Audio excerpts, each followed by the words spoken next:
aujourd'hui, on est très excités. On commence une toute nouvelle aventure. L'Effet Lisa, c'est un théâtre musical original inspiré de l'univers et de l'œuvre de nul autre que Richard Desjardins. C'est très excitant et comme d'habitude, je suis bien énervée.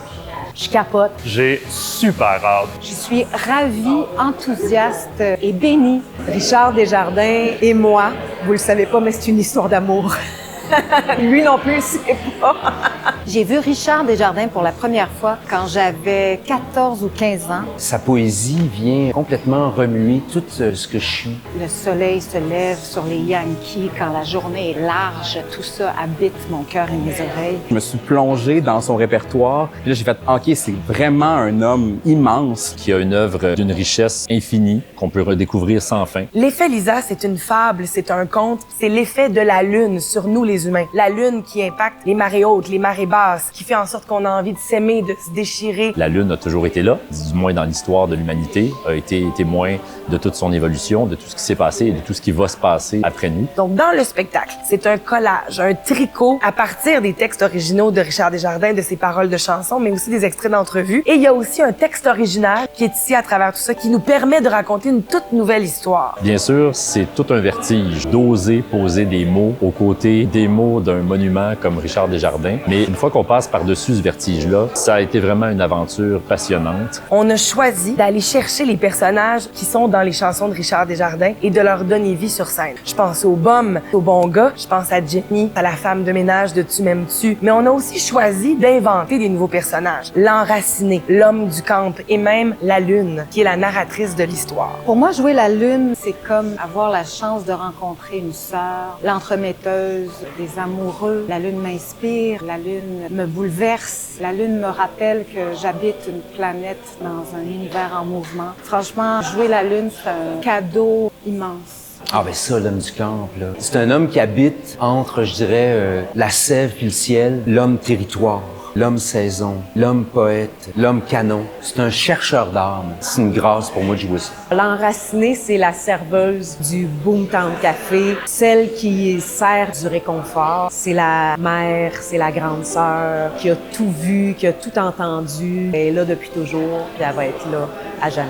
Au tout début du spectacle dans l'Effet Lisa, on est en plein cœur d'un feu de forêt qui a ravagé tout un territoire et surtout la maison d'enfance de deux frères qui se sont pas parlé depuis des années. Qu'est-ce qui a déclenché ce feu-là? Pourquoi il est là? Comment est-ce qu'il a été allumé? Qui l'a allumé, ce feu-là? Les deux frères se retrouvent. C'est le point de départ d'une grande épopée. Le bon gars, c'est celui qui est vaillant, qui est droit, qui veut être propre, qui veut être sage aussi. Peut-être qu'au fond de lui, il se cache un petit bum. Le bum dans le spectacle, c'est un des deux frères. C'est un peu l'incarnation des gens qui travaillent à Shop, des gens en région. Je suis vraiment content de jouer ce gars-là parce qu'il donne la parole à des gens qui l'ont pas nécessairement sur scène. Et moi, je capote, là. Je vais jouer la femme de ménage dans le tune Tu m'aimes-tu? Il est minuit tapant et la femme de ménage, à cogne en hurlant, je veux changer de personnage!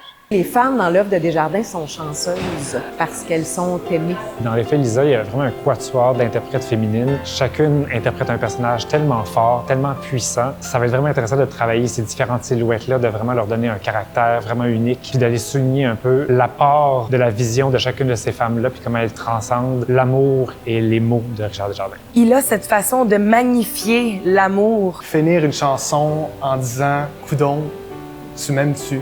C'est le seul au Québec qui a réussi à dire l'amour avec simplicité, avec une poésie désarmante. Ça vient nous chercher d'un trip. L'amour simple, l'amour fulgurant, l'amour qui nous traverse. On dirait que ça se peut pas, on dirait que c'est stellaire. Il faut dire aussi qu'au cœur du spectacle, nous avons deux musiciens de grand talent qui vont soutenir le souffle et qui vont pouvoir déployer toute l'envergure et la richesse de la musicalité de Richard Desjardins, qui nous amène aussi des pointes de Chopin, des pointes de classique. La musique de l'Effet Lisa est au carrefour du folk et du classique, qui est au cœur de l'œuvre musicale de Richard Desjardins. Une de ses grandes influences a été Frédéric Chopin, ce qui peut paraître assez surprenant, mais en même temps, Desjardins, tout comme Chopin, c'est un romantique, dans le sens 19e siècle. Pour moi, c'est comme un artiste qui défie les époques. À première vue, c'est clair que de s'approprier de la musique de Richard Desjardins, ça peut faire peur. C'est une œuvre colossale. Mais je pense que justement, le fait d'avoir un piano, un violoncelle et plein de personnages, en fait, les instruments eux-mêmes deviennent des personnages. personnage. Je pense que ça va nous permettre aussi d'explorer différentes couleurs. Le fait d'avoir un violoncelle, mais pas n'importe quel,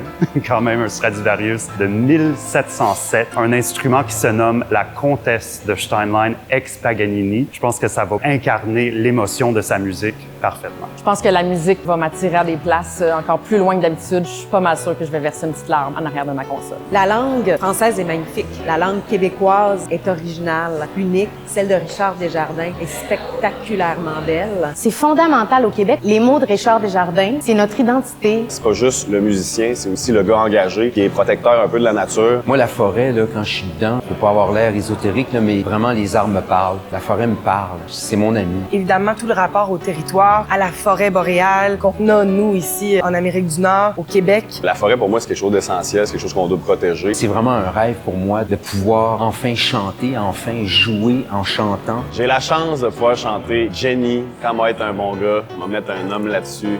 J'aurais dû fermer ma grand gueule. De participer à cette équipe chorale qui me semble complètement hors norme. Créer du théâtre musical, c'est un privilège. Le Théâtre de l'Œil ouvert sait le faire de façon absolument magistrale, avec délicatesse, avec respect. C'est toujours un honneur de faire partie des spectacles qui sont dirigés par Jade. Pour moi, c'est un grand plaisir de pouvoir signer la mise en scène de ce spectacle-là. Et en plus, j'interpréterai l'unique Jenny, celle qui sera enceinte. C'est vraiment des beaux personnages à défendre. C'est magnifique.